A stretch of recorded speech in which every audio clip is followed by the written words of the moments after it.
Assalamualaikum Bu ya.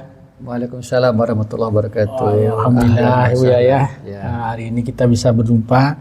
Apa kita bahas hari ini Bu ya? Ya, terkait dengan persoalan bangsa ini dan negeri kita, ini merupakan, ada orang mengatakan ini musibah untuk negeri kita nih. Iya. Barangkali topik itu perlu kita cerahkan persoalan tentang kata musibah ini. Iya.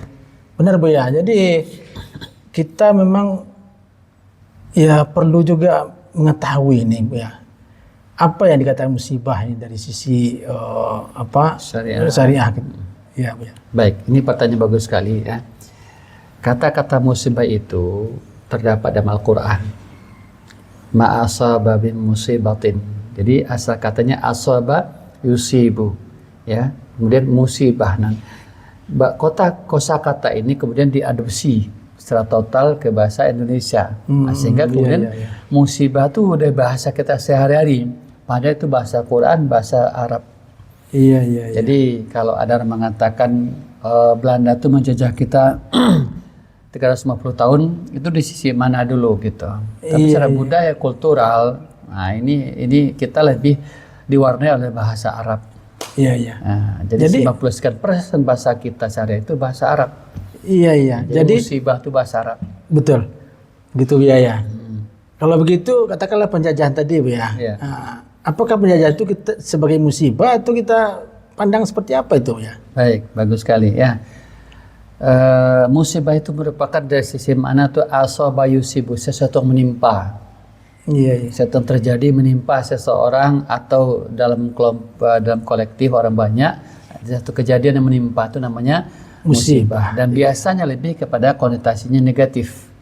Kejadian yang tidak menyenangkan, kejadian yang mendatangkan kesedihan itu dianggap sebagai suatu musibah. Nah, musibah ini ada tingkatannya. Nah, ini coba kita dudukkan dulu. Nah, di mana nanti kita pandang musibah secara bangsa negara, musibah secara syariat. Nah, iya. Pertama sekali musibah itu kita lihat dipandang secara pribadi, personal ya. Iya. Kita manusia mengalami satu kondisi, misalkan ada musibah kebakaran ya, atau kemalingan, kecurian, rumah dibobol maling itu musibah. Betul. Atau yang lebih besar lagi sedikit, atau ada salah satu anggota keluarga meninggal. Iya. Nah, dianggap satu musibah. Ya. Ini satu lapis pertama tentang musibah. Ada musibah yang lebih tinggi daripada itu. Ya. Musibah ada yang lebih besar, itu musibah tentang bencana alam.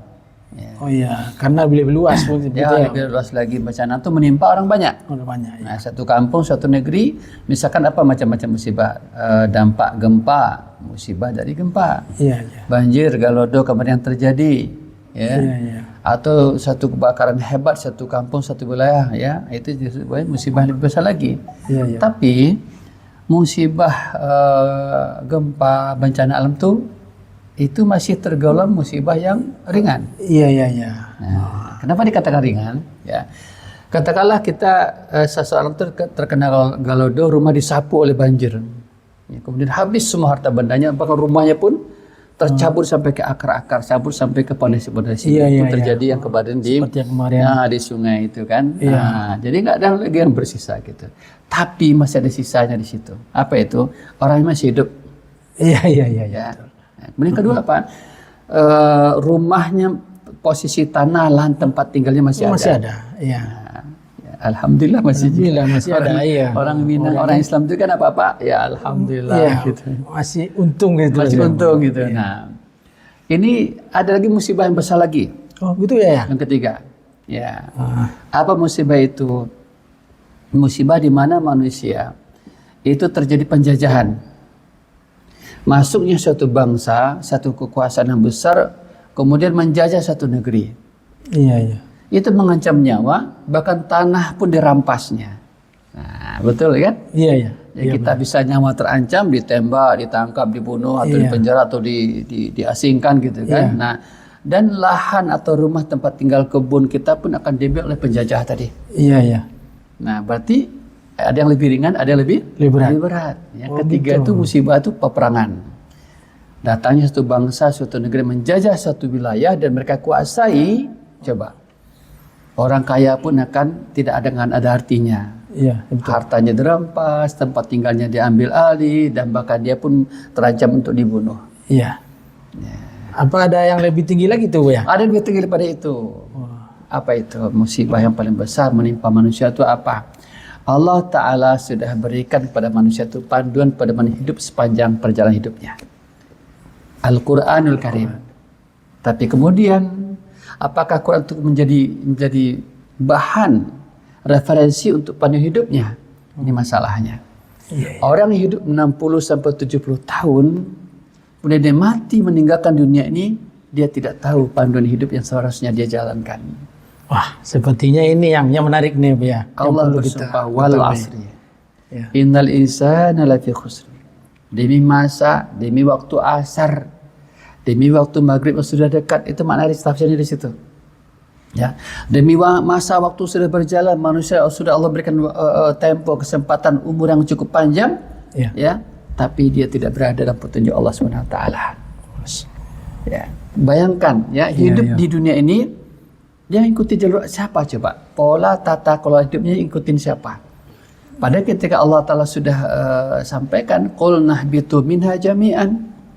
Ya, a'udzubillahi minasyaitonir rajim. Qul nahbitu minha jami'an. Turun kalian semua ke muka bumi. Fa imma ya'tinakum, jika datang untuk kalian. Jadi Allah mendahulukan kalian dulu. Jadi Allah muliakan kita dan petunjuknya. Minni, dari saya. Jadi petunjuk itu Allah datangkan. Bukan kita repot nyari, tapi Allah datangkan. Rezeki juga begitu. Manusia ada usaha sedikit, tapi rezeki datang bertubi-tubi. Betapa sayangnya Allah Ta'ala. Tapi petunjuk yang jelas dan nyata ini kemudian manusia hidup bertahun-tahun dia tidak pakai gitu itu. Ya, ini kerugian yang sangat besar. Musibah paling besar menimpa manusia itu dia. Jadi kalau ada hari ini manusia merasa hidupnya berat sekali, hidupnya susah, tentu memang musibah ya. Betul. Nah, penyebabnya ya yang tadi ya, karena karena tidak hilang arah. Iya. Bahkan lebih perlu kita perhatikan itu apa? Hari ini orang sampai dalam kondisi tamat kuliah pun dia tidak mengerti nilai hidupnya. Dia tidak tahu tujuan hidupnya. Iya. Nah, ketika tamat kuliah, selesai satu pendidikan, apa rencana Anda setelah ini? Hampir nggak bisa jawab. Paling ujung apa?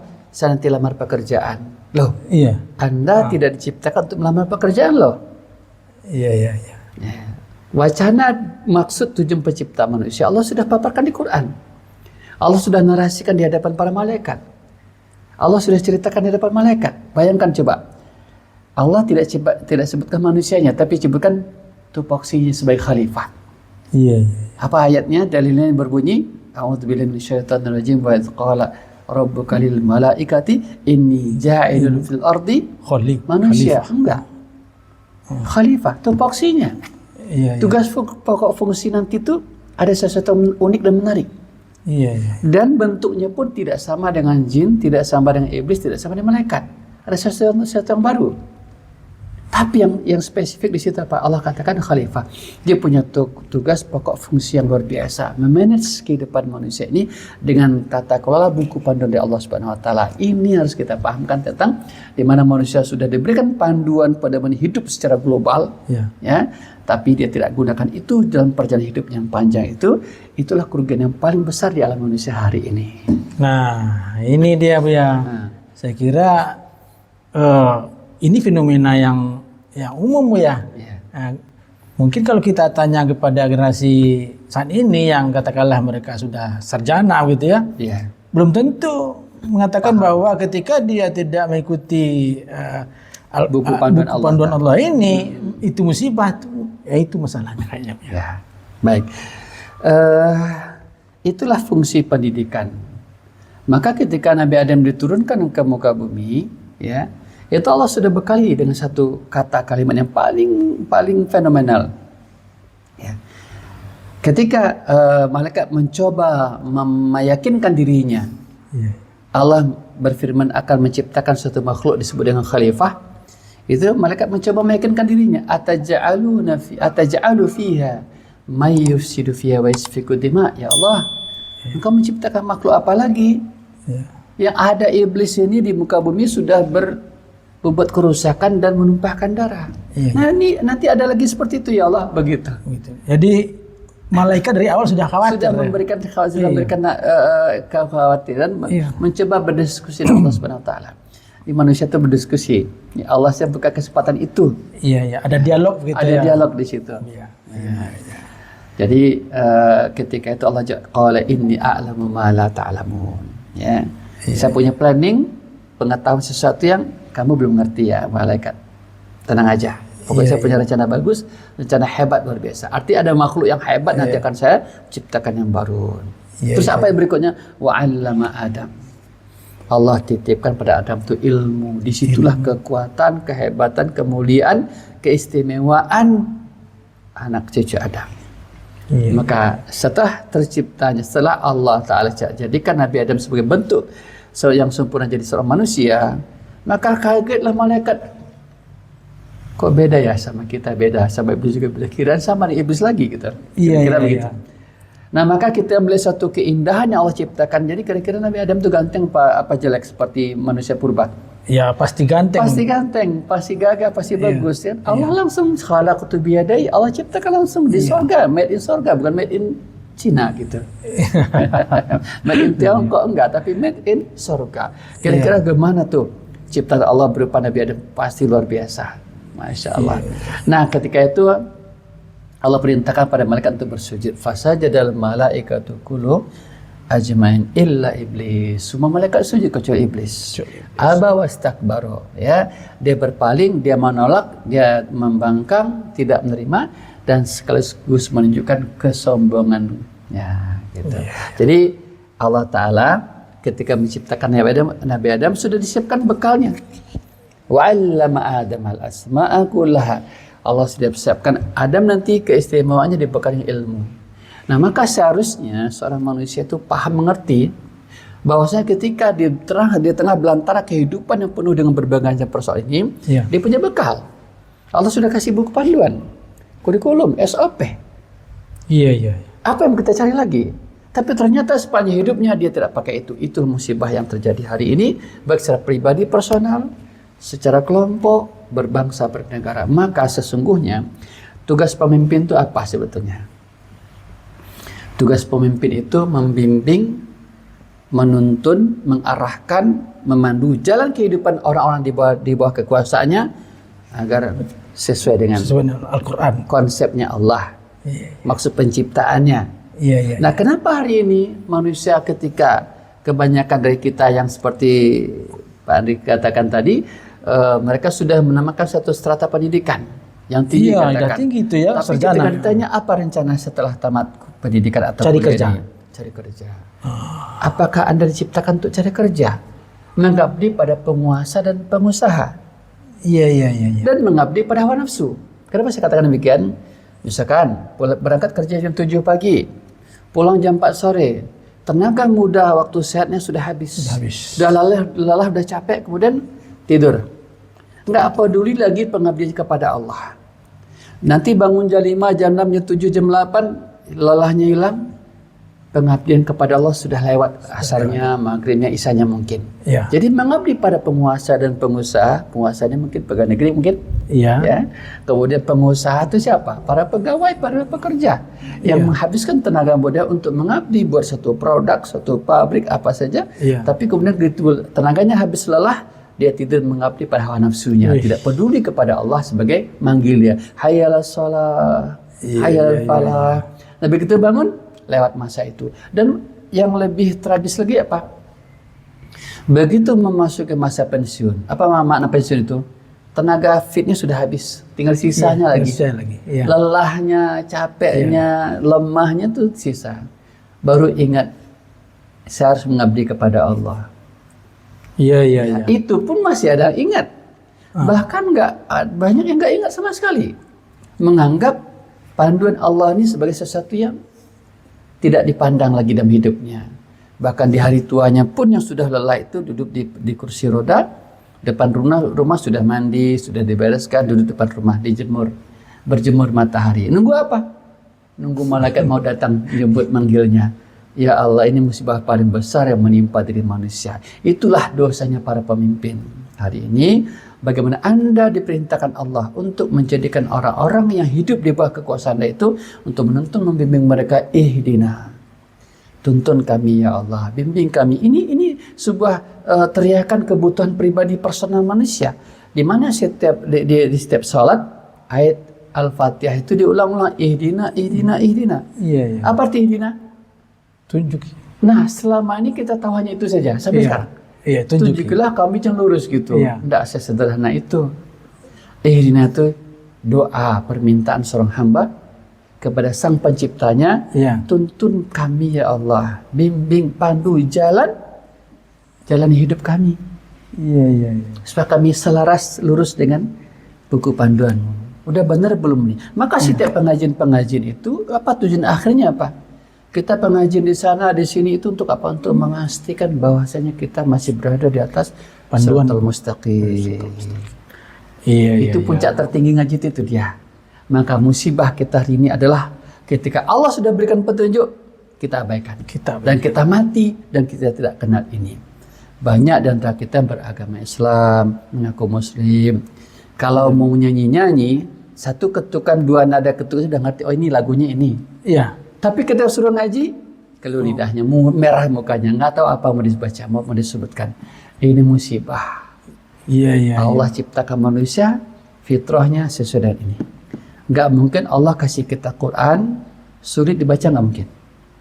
Allah kasih kita buku panduan, susah sulit dipahami, nggak mungkin.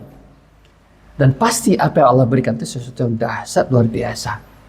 Allah sama pencipta, maha segalanya, maha perkasa, maha kuasa, maha pemberi rezeki, maha memiliki langit dan bumi ini. Kemudian Allah kasih kita Quran, isinya cuma nyuruh ibadah. Ini panduan hidup sempurna. Al-yauma akmaltu lakum dinakum. Tapi musibah terbesar adalah para pemimpin dunia ini tidak mengambil kitabullah, mengambil panduan Allah sebagai pedoman untuk memandu umat manusia, warga masyarakat, orang-orang berada di bawah kekuasaannya. Ini puncak musibah kita itu. Demikian, barangkali bisa ada pertanyaan. Allahumma shalli wa barik ala nabiyina Muhammad. Iya, Buya. Jadi setelah saya simak apa yang Buya sampaikan tadi, sepertinya persoalan hari ini tidak sederhana, Buya. Ya. Karena kenapa kita lalai ini? Sistem hidup kita yang membuat kita lalai, Buya. Coba bayangkan. Seorang anak mulai dari dia usia dini masuk ke sekolah, usia belajar. Setelah itu nanti dia masuk SD misalnya, masuk SMP, SMA, sampai dia kuliah berapa tahun tuh ya? Iya, 12, 16 tahun sampai 16 tahun, ya. Itu 18 tahun ya. 19 tahun. Itu belum diajarkan, dia tidak sadar ya bahwa sesungguhnya yang menjadi target utama dia itu adalah mengetahui bahwa dia sudah punya tuntunan gitu kan. Tapi kita tersesat ya. Artinya bukan ke sana arahnya. Artinya menurut saya ini satu hal yang sistemik ya. Jadi mungkin sekarang tolong Buya jelaskan juga gimana kita bisa keluar dari kondisi seperti ini ya. Untuk sampai pada solusi, kita pahami dulu sumber masalahnya. Apa sumber masalahnya? Pengetahuan kita umat Islam hari ini tentang bahwasanya satu, kita sudah punya buku panduan loh. Maka seharusnya pendidikan kita sejak kecil, sejak dasar itu, ya jelas ini pakai kurikulumnya. Sholatku ada 5, bukan balonku ada 5. Balon itu memang indah, bagus, menarik warna-warni, tapi apa isinya? Kosong. Isinya kosong, isinya Ini ya. Nah, Allah sudah kasih kita konsep pendidikan dari dasar itu. Nah, itulah tugas para nabi dan rasul, menuntun mengembalikan manusia. Inilah konsep hidup kalian. Maka kata-kata idina itu bisa bermakna kebalikan. Orang sudah tersesat menyimpang itu, stop. Anda tersesat, ihdina, kembalikan kami ke jalan yang semestinya. Nah, ini satu. Jadi pendidikan kita harus pakai konsep ini. Para nabi dan rasul diutus Allah ketika menerima wahyu, menerima petunjuk panduan itu, ya pakai itu nuntun manusia lagi. Nah, pertanyaan, kenapa manusia tersesat? Kok sampai terlupakan di jalur itu? Nah, ada 3 ayat. Ada 3 redaksi kata dalam Quran, Allah tegaskan di situ. Ketika Nabi Adam sudah tercipta dengan sempurna, para malaikat sujud, iblis menolak. Maka di saat itulah karena kedurhakaan iblis tidak mematuhi perintah Allah, Ya. Allah jatuhkan laknat bagi iblis. Nah, disebabkan iblis sudah ditimpa laknat, iblis minta tempoh waktu. Ya. Ya, ya, ya. Ila yaumi yub'atsun, sampai berbangkit. Apa tujuan sumpah untuk diberi minta tempoh waktu tadi? La ughwiyannahum, akan aku sesatkan anak cucu Adam besok. Nah, ini kunci di situ. Nah, itu kuncinya. La qudanna lahum, akan aku hentikan, akan aku stop, akan aku hijab, akan aku benteng, akan aku halangi dia dari petunjuk Engkau ya Allah. Iya, iya. Yang ketiga, la uzayyinanna lahum, akan aku hiasi perbuatan mungkar mereka, kesesatan mereka, seolah mereka berada dalam petunjuk dan kebenaran. Ini kuncinya di situ. Iya, Nah, iya, iya. maka ketika kita sudah tahu sebabnya, maka solusinya jelas. Maka umat Islam kaum muslimin yang menyadari bahwa kita sudah pegang kitabnya ini, ya kita belajar. Maka sering saya sampaikan di pengajian-pengajian, di pengurus masjid, tokoh masyarakat, para ulama, bimbing umat ini. Didik umat ini, karena mereka minta dan kita juga minta hal yang sama. Ihdina, bimbing kami. Allah tidak gunakan redaksi kalimat ihdini. Bimbing saya, enggak. Allah gunakan ihdina. Apa maksudnya? Kita bersepakat secara bersama-sama untuk berada di atas siratal mustaqim secara berjamaah. Jadi Islam itu tidak mengajarkan egoisme, individualisme, tidak. Islam mengajarkan kebersamaan. Ayo kita sama-sama. Dan perintah itu ada di setiap ayat. Ya ayyuhalladzina amanu. Apa artinya? Wahai Orang-orang yang beriman. enggak. Bukan. Ya ayyuhalladzina amanu, wahai sekalian orang-orang beriman. Sekalian orang yang beriman. Jadi kepanggil semuanya. Iya, iya, iya. Tapi orang beriman nilainya tidak sempurna, tidak seluas sekali orang beriman.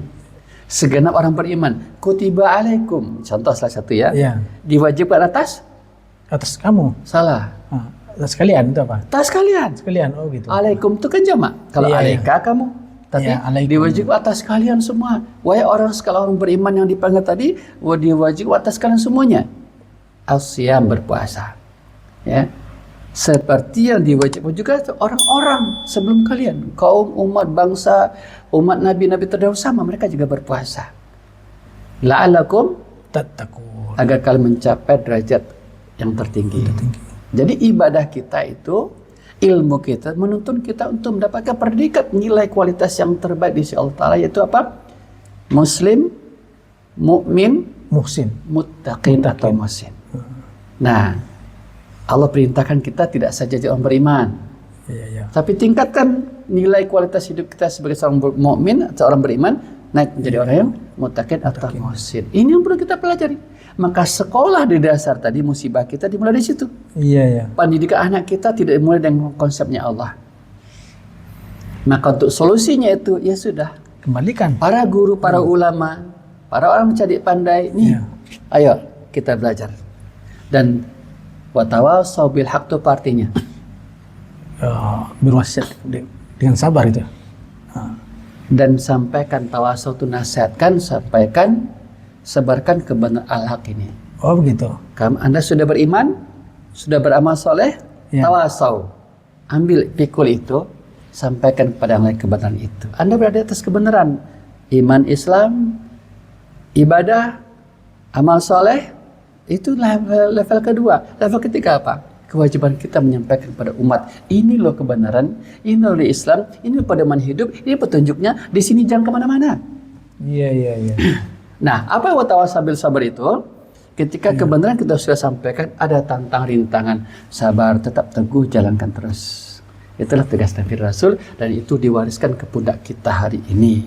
Maka solusi dari semua persoalan ketika manusia lalai ditimpa musibah besar ini, ingatkan, bangunkan kembali kepada Al-Quran. Al-Quran. Demikian. Ya, alhamdulillah. Nampak polanya ya? Nampak polanya. Jadi sebenarnya tidak rumit ya Bu ya. Sederhana. Sederhana sekali. Ya. Cuman menerapkannya tadi karena udah dikasih rambu-rambu Allah bahwa kita juga harus sabar. Itu ternyata ada tantangannya begitu Bu. Ya. Kata-kata sabar itu banyak dimensi. Pertama, ketika mendapatkan kebenaran itu ada tantangan. Ya mungkin contoh sederhananya adalah ketika kita diperintahkan sholat subuh berjamaah misalkan. Iya. Oh, tantanya ngantuk, cuaca dingin dan berbagai macam persoalan lain. Iya. Sabar, tetap tawasau, tetap jalankan tugasmu. Kewajibanmu tetap jalankan. Nanti ada rintang dari pihak eksternal, sabar, tetap jalankan. Sampai pada puncak nanti apa? Bermujahadah. Mungkin berjihad pada ujung puncaknya. Jihad itu nanti luka, putus tangannya, luka, cacat badannya, sabar. Itu hadiah nanti besar insya-Allah taala. Jadi konsepnya sudah susun di situ. Tinggal sekali lagi, sudahkah kita betul-betul sadar, mengerti dan paham bahwasanya Allah telah berikan panduan. Artinya apa? Allah tidak biarkan kita terlunta-lunta, kebingungan, tanpa arah, tanpa tujuan, apalagi tanpa makna. Orang merasa hidupnya untuk apalah hidup ini. Berarti dia merasa tidak punya makna hidupnya. Betul. Padahal kehormatan, kemuliaan Anda sebagai seorang muslim itu Allah sudah ceritakan di Quran. Sehingga kemudian orang yang punya nilai dalam Quran itulah orang yang mendapatkan balasan yang terbaik. Apa balasan yang Allah janjikan? Dunia itu cuma dua. Reward and punish. Reward and punishment, balasan bagi orang yang patuh, yang taat pasti dapat balasan. Yang durhaka juga dapatkan balasannya nanti. Sederhana saja. Nah maka ayo kita kembali kepada konsep Islam, bagaimana Nabi diutus dalam kondisi masyarakat yang jahil dan mungkin lebih jahil pada ini mungkin pada misalkan. Nah bagaimana Nabi memulai, itulah tugas para dai, para ulama, para ustaz, para aktivis, meniru laqad kana lakum fi Rasulillahi uswatun. Itu apa? Cara metode yang telah beliau jalankan, kita tinggal ikut aja. Iya. Di tengah masyarakat jahiliyah yang tidak lagi kenal siapa Tuhannya, tidak tahu cara ibadah kepada Allah itu seperti apa, dan pola hidup yang adil, makmur, sejahtera seperti apa, Nabi datang untuk merubah itu semuanya. Alhamdulillah, Islam sampai ke negeri kita. Apa sebab? Karena para sahabat ngerti, Islam itu tidak cukup rukuk, sujud, beribadah, berzikir, baca Quran saja, tidak. Begitu Islam sampai ke tengah mereka, mereka pikul agama ini, mereka bawa ke seluruh negeri, sehingga sampai ke negeri kita. Itu kewajiban Islam. Berarti ada kewajiban dakwah di situ ya. Ya, menyampaikan watawasau itu memikul nasihat agama ini kepada seluruh. Ya, ada waw jemaah di situ tanpa batasan situ. Iya. Silakan. Iya. Jadi Allah, subhanallah ya. Iya. Jadi tadi musibah itu ada yang paling kecil sederhana. Ya. Ada yang lebih lagi. Cuma sepertinya kita terbalik sekarang nih. Nah, ya. Kita melihat bahwa misalnya kalau ada bencana alam, seperti kemarin ada banjir, longsor gitu kan, gempa. Oh itu sudah musibah yang paling hebat gitu. Ternyata musibah yang hebat itu adalah ketika kita meninggalkan petunjuk Allah. Kita berjalan tidak di relnya Allah. Iya. Manusia berusaha mempelajari hal-hal yang sifatnya keduniaan. Ya. Mitigasi bencana, mempelajari struktur gempa, mempelajari geologi dan banyak hal tentang bagaimana kita bisa selamat ketika musibah bencana itu terjadi. Sehingga ada profesor-profesor khusus masalah mitigasi gempa dan bencana itu. Nah, Allah sudah sampaikan itu dalam surat Rum. Ya'lamuna dhahiran minad dunya wa hum 'anil akhirati hum ghafilun. Mereka ngerti, paham, prof di bidang urusan duniawi. Tapi urusan akhirat, jalan kehidupan dan perjumpaan dengan Allah tentang hari akhirat, mereka lalai. Jadi Allah santun di situ. Tidak mereka jahil, mereka bodoh, mereka zalim, tidak. Allah katakan mereka lalai. Artinya apa? Masih ada waktu buat kalian. Buat kita untuk kembali. Jangan sampai lalai itu berlarut. Ya, kalian pintar urusan duniawi, tapi urusan akhirat, urusan dengan Allah nanti bagaimana di akhirat, jangan sampai lalai loh ya. Jangan lupa, jangan kelewat waktunya loh ya. Mumpung masih ada waktu, Allah berikan kesempatan itu. Masya Allah, Quran itu luar biasa. Luar biasa. Iya, alhamdulillah. Silakan. Ya, jadi Allah telah berikan petunjuknya, sudah berikan semuanya. Iya, udah lengkap semuanya. Diberikan contoh penerapannya, pemandunya juga. Ada pembimbingnya sekaligus. Dan ketika kita lalai ada peringatannya. Betul. Iya. Jadi kan musibah itu sebagian juga yang saya pernah dengar itu juga peringatannya, bukan azab ya. Tidak semuanya azab. Tidak semuanya azab. Musibah itu ada beberapa dimensi. Satu, teguran. Peringatan, teguran peringatan. Yang kedua itu ujian. Yang ketiga itu azab. Iya. Kepada siapa diberikan teguran ujian? Kepada orang-orang yang tertimpa musibah tapi belum kena nyawanya. Allah masih ambil fisik dunianya, rumahnya, hartanya habis, tapi Allah belum ambil nyawanya. Iya. Ya, itu teguran keras. Ya, yang tadi begitu sayang dengan dunianya sampai melupakan Allah. Iya. Sampai mengenyampingkan Allah, bahkan membelakangi Allah Subhanahu wa taala, naudzubillah. Nah, ada musibah itu dalam bentuk ujian, ya. Orang-orang yang tertimpa musibah dia tidak bersalah gitu misalkan. Iya, iya. Orang lain buat masalah tapi dia terkena, diuji kesabaran dan diuji di mana komitmenmu ketika Islam sampai kepada dirimu tapi tidak disampaikan kepada yang lain. Iya, iya. Kita bisa saja sholat rukuk sujud dengan tenang, tapi sebetulnya kita berdosa. Apa dosa kita? Sesuatu yang telah kita pahami dan kita amalkan, kita tidak tularkan ke orang lain. Itulah konsep watawasau bil haq. Jadi jangan merasa benar sendiri, merasa sudah selesai tugas kita dan ibadah. Tidak. Islam tidak mengajarkan individualisme begitu. Islam tidak mengajarkan egois begitu. Islam mengajarkan kebersamaan. Watawasau itu ada waw belakang waw jamaah, ya. Kalian saling. Maka contoh ayat tadi, kutiba alaikumusiyam, diwajib atas kamu berpuasa semuanya wahai umat Islam orang beriman. Nah, artinya apa? Kalau ada yang tidak berpuasa, Diingatkan. tegur. Kenapa nggak puasa? Sebab kita diwajibkan semua loh. Tapi diwajib atas kamu, ya udah kamu puasa, yang lain nggak apa-apa kalau nggak puasa, bukan urusan kamu, urusannya dia. Karena redaksi kata itu pengaruh makna.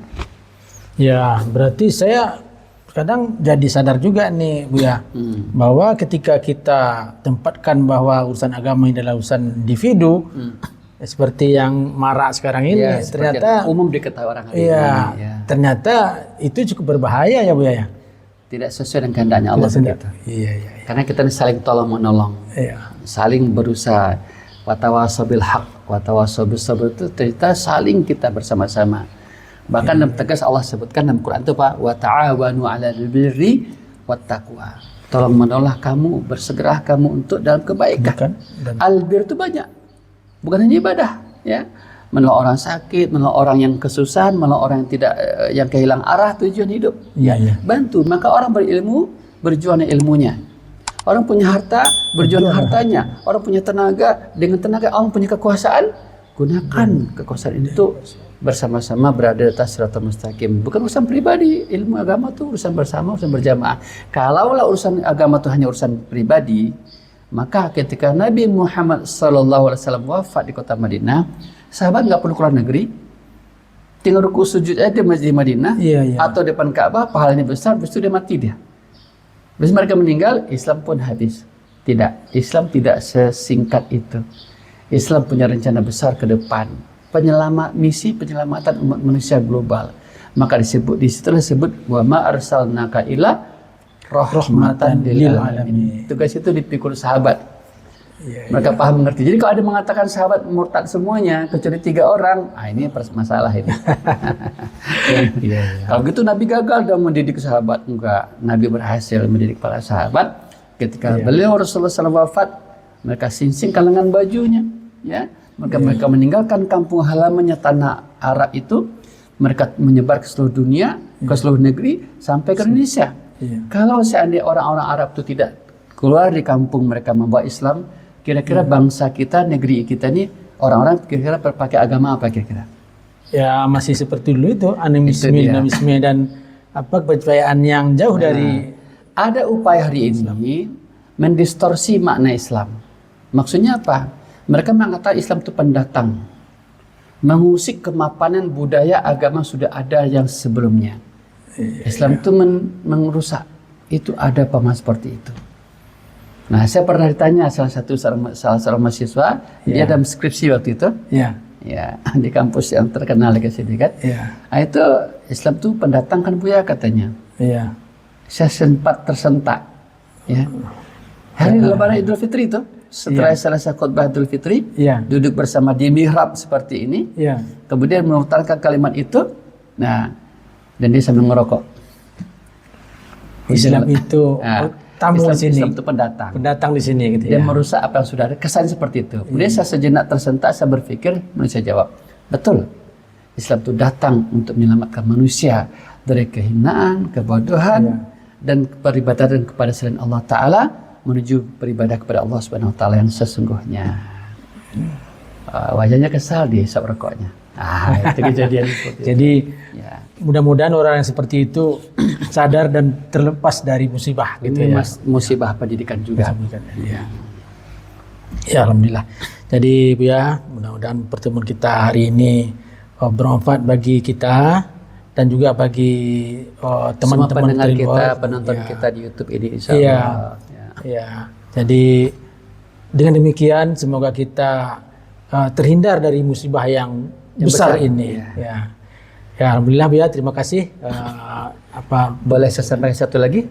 Silakan Bu ya, masih ada. Bagaimana supaya kita terhindar, terjauh dari musibah-musibah yang sering menimpa manusia hari ini?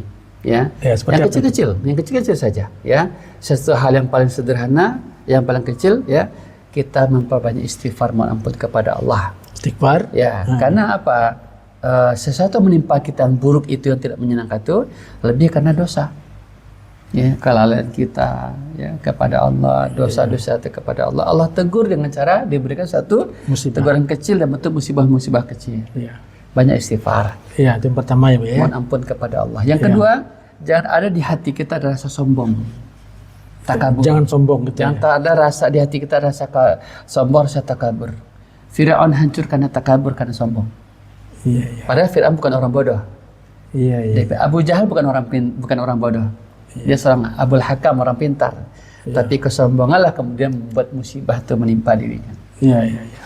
Kehancuran dan kehinaan. Allah abadikan Firaun dalam Quran bukan sebagai sosok yang mulia, tapi sosok yang merendah dan hina. Siapa tuh penentang Allah? Apa sebab sombong dan takabur? Nah, jadi hilangkan sifat sombong takabur dalam hati kita. Kemudian ketiga, bagaimana kita terhindar dari musibah? Ya kita berjamaah. Ketika berjamaah Ya, gitu berjamaah. Kenapa? Seringkali sesuatu yang menimpa kita dalam konteks bangsa negara itu, karena kita berpecah belah, kita beda hati, beda pikiran, beda banyak perbedaan menimbulkan perselisihan, sehingga kemudian kita menjadi lemah. Datanglah musibah, misalkan ya dijajah orang luar misalnya gitu kan, dan tanah kita dirampas, nyawa kita terancam, negeri kita bukan lagi kita yang punya gitu kan, musibah. Kenapa kita tidak bersatu, kita tidak berjamaah, dan kita tidak punya satu visi misi yang menyatu dalam konsep Al-Quran. Yang terakhir, bagaimana kita terhindar dari musibah, dekatkan diri kita selalu kepada Allah. Ibadah itu sumber keselamatan. Lihat, apa ibadah paling ringan yang sering diucapkan manusia? Paling ringan. Assalamualaikum. Assalamualaikum. Apa artinya? Keselamatan. Doa itu. Selamat berarti kan terhindar dari musibah. Iya, betul. Assalamualaikum, keselamatan atas kalian, warahmatullah. Semoga keselamatan atas diri kalian, dan semoga rahmat Allah terlimpah kepada engkau, wa barakatuh, dan keberkahan bersama hidupmu dan keluargamu, bangsa negerimu. Masya Allah. Itu doa padahal. Adakah kita paham itu semuanya? Nah, musibah umat Islam itu apa? Mereka punya Quran, nggak diambil sebagai penuh hidup. Mereka bisa baca Quran, tapi nggak tahu isinya. Ya. Mereka juga pintar baca Quran, juras MTQ nasional mungkin, tapi ketika ditanya isi Quran, nggak ngerti. Dan yang lebih kita jadi prihatin lagi, ya, ada orang-orang yang anak-anak kita di pesantren tertentu, dia bisa baca kitab kuning, bisa baca kitab gundul. Saya tanya dia, coba Adinda terangkan satu saja isi makna satu ayat saja surah Al-Fatihah, coba terangkan ke saya yang mampu kamu ingat apa? Atau salah satu ayat Al-Quran, coba terangkan. Bingung dia. Pada ilmu alat bahasa itu, ilmu alat tuh mengantarkan supaya kita bisa ngerti Quran dan tahu Quran. Kenapa konsep hidup kita itu Quran?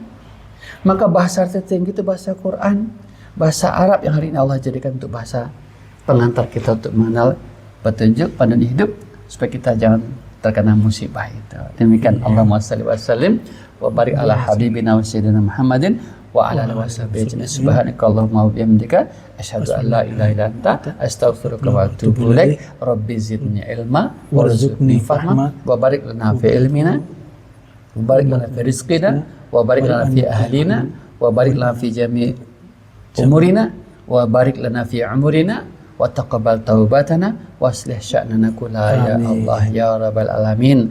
Rabbana atina fid dunya hasanah wa fil akhirati hasanah wa qina adzabannar walhamdulillahirabbil alamin. Sampai jumpa lagi. Ya, sampai jumpa lagi. Assalamualaikum warahmatullahi wabarakatuh.